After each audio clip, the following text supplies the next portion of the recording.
I want to dig into your experience a little bit of being halfway through this 7-year deconditioning process. And I know when I got to about 3.5 years, I could see changes. They weren't all of the changes that were coming, little did I know, but I could see how I wasn't quite the same person that I was when I started my experiment. And I'm wondering what changes you have seen, or how you feel you have changed looking back at the beginning of the journey. That day you first saw your human design chart, you were like, I have to know more and investigate this. Well, first of all, I might not be sitting here with you doing this because, oh God, like to be on a video talking that people are going to see, it's going to be out on YouTube, that kind of stuff. I mean, I'm not saying I wouldn't have done it. I don't know if I would have, though. It would have been more difficult. And it's funny, I even noticed that leading up to today, even a few months ago, I would have been like way more nervous and like getting everything in order so far in advance because, I'd be all worked up about it. And I think I had a little adrenaline going, but nothing like I used to be. So that's one big thing, is that I wouldn't be doing this. I totally did not value my voice and what I had to say. The question was, well, what changes, right? What's different? What's different? What is different? In the experience of your life, you being in your perception of yourself. Okay, so I currently have the luxury of not having to do a lot of stuff. Now, when I say I have the luxury of it, honestly, I burned out so much that I actually couldn't work anymore. I quit my full-time job back in 1999. And then after that, I had some part-time jobs and stuff to try to contribute to the tribe. But so when I say luxury, it's not in a great way. It's not like I live in luxury. It's just more like I burned out so bad that I couldn't do anything anymore. So now I am way more likely to catch my mind telling me I should do stuff and misuse my energy. And while I still do it sometimes, as I said earlier, I am more likely now to be like, no, I'm not doing that. I don't care if that mess needs to be cleaned up or the laundry needs to be done. I don't have the energy to do it right now. Those things get done much better when I just move and move to it and do it before my mind steps in and tells me I should do it. It's kind of like I just move naturally toward it. Mm-hmm. And sometimes it feels like a response. Like I might like walk past the laundry basket and be like, oh, let me throw that in. So it kind of almost feels like a response thing. And then I'm thinking, oh, wait, I'm not a generator. I'm not supposed to respond. But you know what? I don't know. Maybe there is some aspect of response, but that comes through me. But like I just grab it and I start throwing it in. I start doing stuff. So forcing myself to do stuff to make other people happy. I still do it. I am human and I am conditioned. But again, more aware of it, less likely to do it. So I am misusing my energy less often, much less often. And when I am misusing it, I'm pretty much aware of it either all the time or most of the time. I'm sure I'm not aware of it all the time. But yeah, so that has changed. I have just so much more awareness about how I function. That awareness piece is really key, I think. It's like an anchor along the journey, or at least that's what I'm seeing in like what you're expressing, and my own experience and other people's experiences. Like even like 7 years down the line, 10 years down the line, there could be some of this conditioning misuse of energy stuff going on, but it is like when you like you said, you're less likely to misuse your energy. And then when you realize that when you do misuse your energy or use it in a way that's not in alignment, you're aware of it as it's happening. And what I'm also seeing from our conversation is this, you're expressing a lot of times how you're catching that not self-talk, that mind chatter. Oh, definitely. And I have to say, I did start catching that, didn't call it not self or anything like that. Oh, that's traditional human design. Yeah, right. Exactly. But even before human design, from other things I came across, read, listened to, what have you, I started catching the mind. But now I realize that it's telling me to misuse my energy, and it's it's like played, I guess, a big part, the entire role, I guess, or whatever, in burning me out, in having me misuse my energy my whole life. I mean, yeah, listen, who knew? I mean, I couldn't have known I was a manifestor, and I could have known sooner, but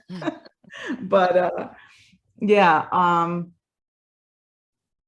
yeah, and it's, I mean, I notice the misusing of my energy is usually before I even misuse it. At this point, it's kind of like, oh, those dishes need to be done, and you know what, I don't want to do them, but you know what, I'm going to do them anyway, just to get it out of the way, just so I don't have to hear somebody else say nobody did these dishes, or whatever, that kind of stuff. So so I know I'm doing it, and I don't think it's ever going to change, because we live in this world with other humans. But the better it gets, the better it gets, right? The better you get at seeing these things, the awareness, the less likely you are to misuse your energy. And maybe the people around you will start understanding that also. Mm-hmm. Yeah. You said that you're, hope the better it gets, the better it gets. And other people may get that as well.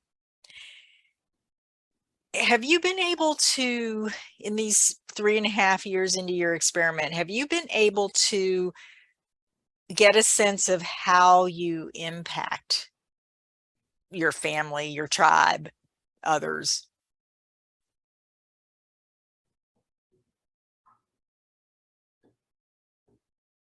Not really. Not really. I mean, in a general sense, I feel like I'm aware of how I have impacted, like, say, my kids as I was raising them and all that kind of stuff. And I still, I get an aha and I share it. But, well, it's not completely true. I was going to say, I don't really recognize the impact of my aura, but that's not true. I don't know if this is exactly answering your question, but recently I was at a party and I was sitting off to the side, which was fine with me. Just, for a few minutes, I was walking around doing stuff, sat down off to the side, and a bunch of people were sitting at a table, including 2 of my kids. And my one daughter says, "Oh, Mom, I'll move over one seat. Come sit over here, next to so-and-so." And I did. And I'm not sure how long it took, but it was like a matter of minutes. And people just started peeling away. And it was just myself and one other person, the person I was speaking with, left at the table. And there were about, it was a table for about 10, I believe. It was a round table. And it's like, it's kind of funny. It's like my aura just like pushed people away from the table, it seemed, and that's not the first time I've noticed that. And even another time, a couple of months ago, there was this big long bench at this gathering, and I took a seat on the bench, and the bench cleared off also. I mean, like, that's not, it's really funny, but it's kind of not, it's kind of like, yeah, see, you think you want to be a manifester, but people move away from you. And, your mind doesn't like that. Your mind gets its feelings hurt sometimes, So yeah, I guess I do recognize my impact in again, sometimes both positive and negative ways. Sometimes I notice I might just say something and somebody else gets like an aha, and I can see that. But yet I don't know what my aura feels like to other people. I don't know how it feels when I walk in a room to other people. And I would love to know that, I mean, that's probably the one in me, but like, I always want to know, always want to have everyone else's experiences too, like, what does that feel like? What is that like? Whether it's human design stuff or anything, what was it? What was that like? What was that like? Give me all the details, kind of thing. So, so I kind of recognize my impact, but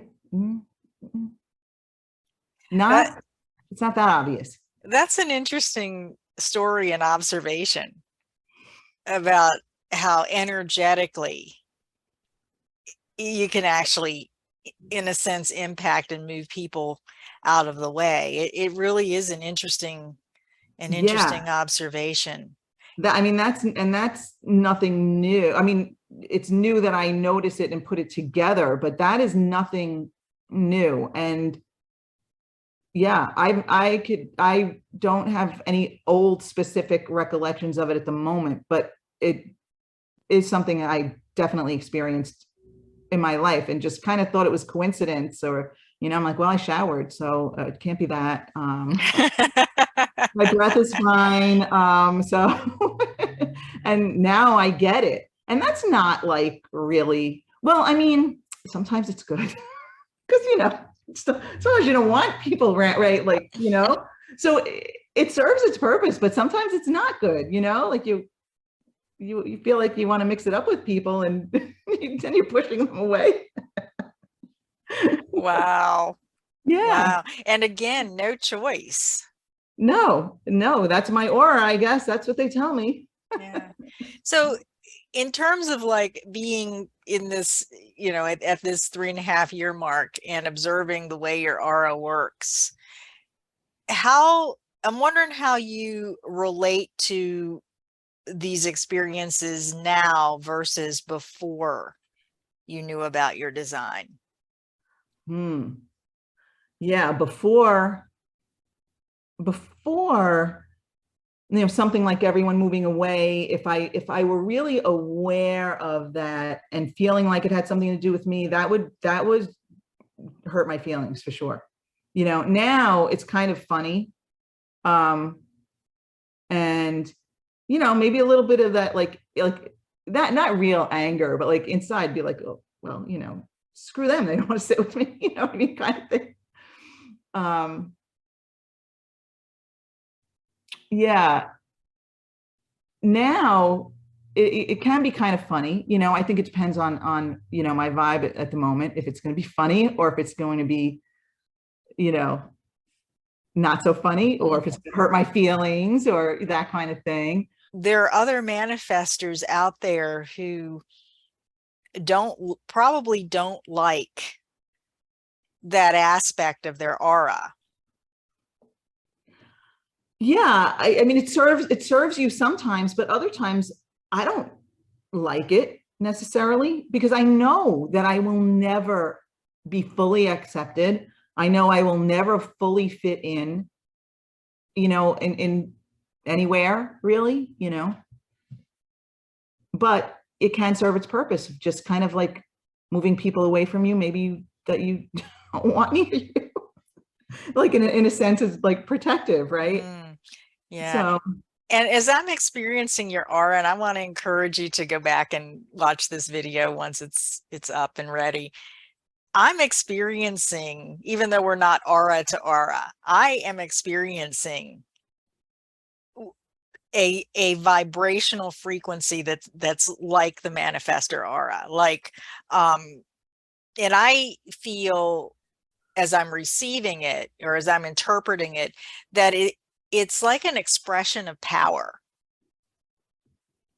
And it's coming through your voice. And it's not, in a sense, it's not like, I don't want to clear the room. I don't want to leave the room or anything.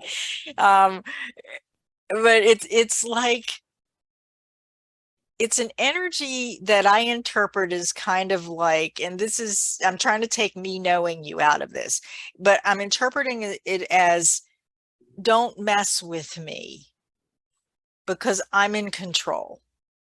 Well, I'm feeling like it's time to come to a close on our conversation right now about your experience of your human design experiment and where you are at this kind of halfway point. And I really want to express how grateful and enlightened I am from this conversation about your experiences. And I'm hoping that other manifestors and people who love manifestors really get an idea of the I don't want to, I guess I can say this, the manifestor struggle.